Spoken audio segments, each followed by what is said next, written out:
Anyway, manang Milky, bago yan, sige mag-report ka muna dun sa 88.6 billion pesos nawala. Grabe, laki niyan, Manang Milky, Billion, 88 billion nawala.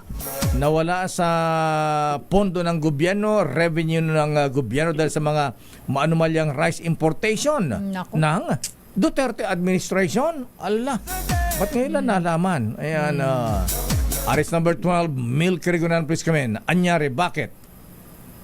Lakay at Sister L, naratiling hindi nare-resolba ang pinakamalaking price manipulation sa agricultural sector na nangyari noong panahon ng nagdaang Duterte administration. Itong inilahad ni Albay Representative Joey Salceda sa hearing ng Murang Pagkain Super Committee o Quintacom. Ayon kay Salceda, nangyari ito noong 2016 hanggang 2018 na kinabibilangan ng pag-corner sa mga import permits sa mga nabanggit na mga taon.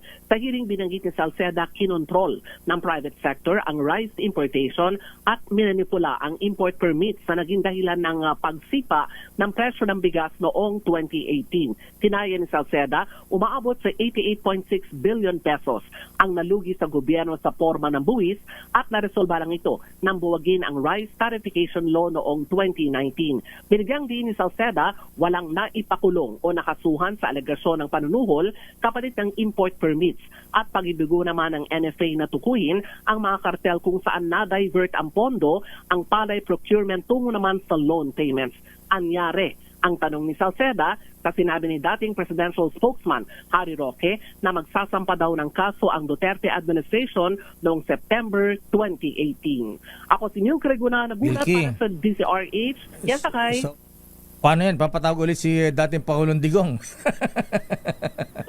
Hindi natin alam na kasi ang kahapon yung kauna-unahang hearing nitong murang pagkain na Super Committee o yung Quintacom at lumalabas nga na naging dahilan ng pagsipa ng presyo ng bigas ay yung kapabayaan umano na mga kaukulang ahensya ng gobyerno noong panahon ng Duterte administration. Ayan,